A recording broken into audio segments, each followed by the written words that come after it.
What was that? Hello, I'm the Irish guy, and this is the Champions League catch-up, I guess. Let's see what happened to the English teams in the Champions League this week, and oh boy. Right, let's go. Liverpool 1, PSV 4. Liverpool are a mess. If you're a Liverpool fan, then I would imagine that watching your team play right now probably tastes like slurping maggot pie off your nan's knee. I would imagine that any season ticket holder solemnly trudging into Anfield these days, they must feel like they're on the way to change nappies at the local nursing home. I can't imagine it's that fun to be a Liverpool fan right now, because in this state of mind, this team can lose to anyone, and I mean anyone. Lads, it's PSV, not PSG. No, PSV. It is PSV Eindhoven, a team who recently got slapped 7-1 by Arsenal at home. Sure, I mean, they are a good Dutch outfit, to be fair. And they did recently spank 6 past Napoli, so let's not pretend that they're an absolute melted penguin bar of a team. No, I mean, it's not just Arnie Slot who's had his pants pulled down. Oh, no, a total football genius like Antonio Conte has also been humiliated by this Dutch club this season. Honestly, right now, PSV are collecting the heads of Premier League title-winning managers. How are they going to embarrass Pellegrini? They're not in the Champions League this season, so I'm guessing someone from the club is probably going to have to throw a pie in his face. So look, before everybody starts to pile on Liverpool for being useless chicken nuggets, and don't worry,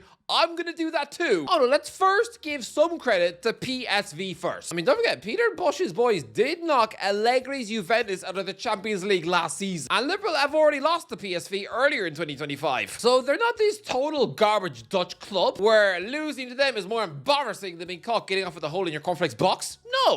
No, it is when Liverpool are reigning Premier League champs and just spent £500 million in the summer, and when this is their 9th defeat in 12, and oh yeah, they just conceded 4 at home. 4! This is a mess. A complete and utter mess. And lads, I knew weeks in advance that Nottingham Forest would leave Anfield with a win. Because when Liverpool hit rock bottom, their squad truly turns into a spineless bunch of jelly babies. But for this match, for a Champions League game under the lights, I was thinking 1-1 at first, but to concede 4, this being their 4th match of the season where they lost the game by 3 goals, it's pathetic. You wouldn't even see this from Wolves. Look, I don't care that this PSV team look pretty slick right now. Compare their wage bills to Liverpool's, and it'd be like putting your dog's bank account up against Logan Paul's. When compared to the Reds' monster wages, then the PSV players, by comparison, look like they get paid in half-eaten gummy bears. And lads, this isn't like the lockdown season where Liverpool were hit by a crazy injury crisis. Oh no, they're putting out a strong team every week. The starting 11 last night was full of marvelously talented footballers. They were able to bring a £120 million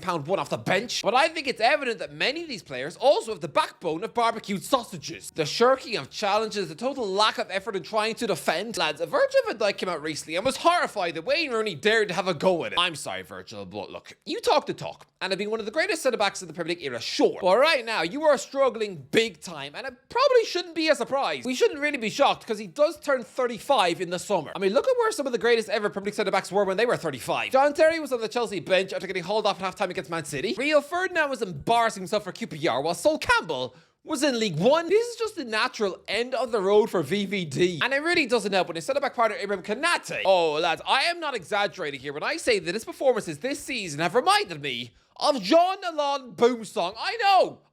Many of you won't know who this absolute damp chicken nugget of a centre-back was. Although he did nearly join Liverpool in 2004, only to price himself out of a move. Jared Houllier called him deceitful and was angry. Seriously, lads, if Liverpool had their way, Boomsong would have been part of the team winning a Champions League. No, I'm sorry, if you had Boomsong at the back, AC Milan would have beaten you 6-0, and Carragher will probably be in jail. Seriously, lads, Boomsong went to Newcastle and looked every inch a drunk oaf stumbling about his kitchen, looking for a spoon for his shreddies. Yeah.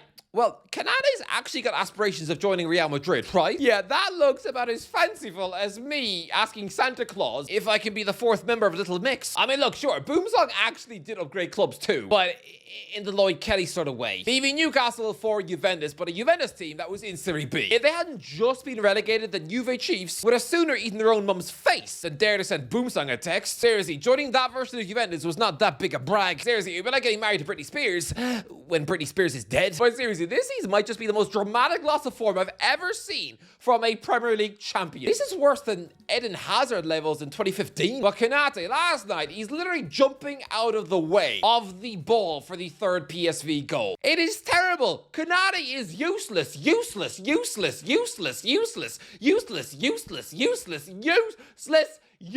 Well, lads, right now, I want to touch on something that's very spooky. I don't want to go all X-Files on you, but when I uncover what I'm about to uncover, this is really gonna feel like I've just found an alien in my bath. Lads, Liverpool as reigning Premier League champions have now lost 9 out of 12. So did Man City a year ago. How have the Reds just caught their bug? Both supremely accomplished, brilliant Premier League winning sides, but both of them, their title defenses were about as feeble as a Liver King apology. How have 2 consecutive Premier League champions now lost 9 out of 12? 2 seasons on the bounce. It is actually insane. I mean, what? Does every single Premier League title parade now wind up back at the same dodgy Chinese takeaway, which gives all the players food poisoning until Christmas? In a year's time, are we going to see Arsenal losing 9 out of 12? Oh, if so, I can only imagine the squeals on AFTV are going to be so high-pitched, only dogs will be able to understand. Look, these Liverpool players are playing like an absolute disgrace, sure, but I can't just ignore that Man City did this too. Do you know how unlikely it is for back-to-back Premier League champions to both implode in identical fashion? It is spooky. It's like the Titanic crashing twice. It's like 2 consecutive winners of a beauty pageant, both choking to death on the same cheese sandwich. Look, Pep Guardiola came through the nightmare, but that's because it's Pep Guardiola. Has Arne Slot really earned the right to keep his job? Why? Because he won the Premier League title with the same amount of points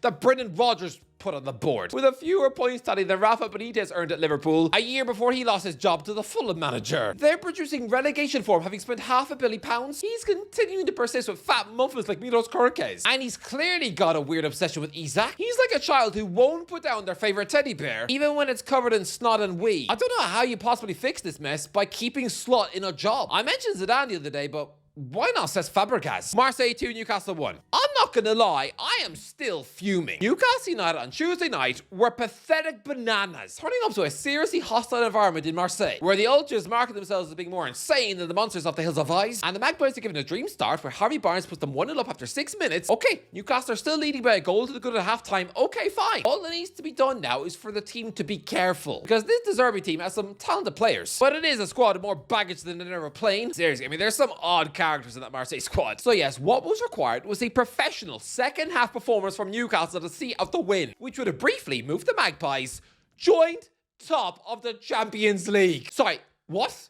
Oh yes, you heard that right. Newcastle United would have spent Tuesday night joint kings of Europe, second in the league, only on goal difference to Arsenal. You know how much that would have soothed my soul? To go from multiple relegation battles and gloomy season upon gloomy season, to then to officially be the second best team in Europe for a night? I would have photographed that table and stuck it on my fridge. That image would be more satisfying than seeing Bugs Bunny fall down a flight of stairs.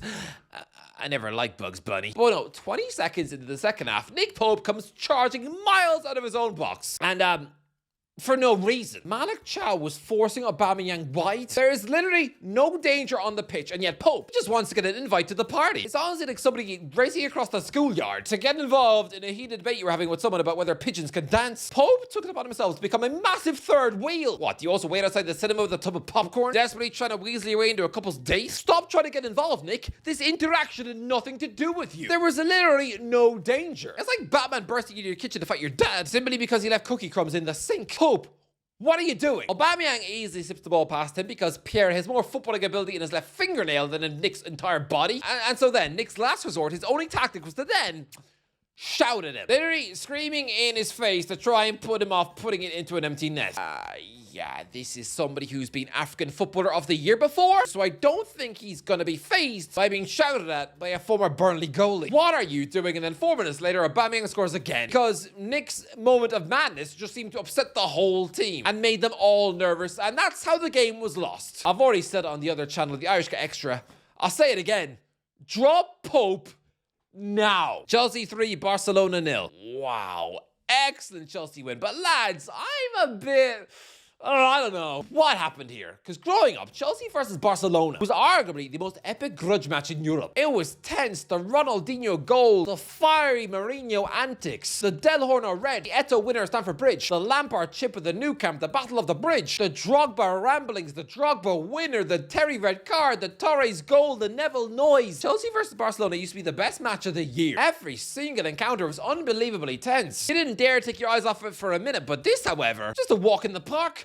3-0 Chelsea. I mean, does this young Barcelona squad not realise how much of a grudge match it is trotting to Stamford Bridge? And yeah, they were just easily eaten with crisps. Look, this was an excellent Chelsea win though, and Esteban Willian was unbelievably brilliant. And lads, people are trying to market it as a battle between him and Yamal. No.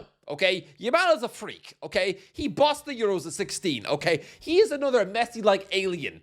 Estevao, he's the next Vinicius Jr., hopefully with a better attitude, which means I think he will grow up to be a world-class footballer, but he'll never quite be good enough to win a Ballon d'Or. And yeah, I can see within 5 years, maybe he earns a £110 million move to Real Madrid. Sure, I can see that. But no, Yamal is a different creature altogether. He's like the Spanish Superman. But seriously though, this was an elite Chelsea performance and a brilliant win.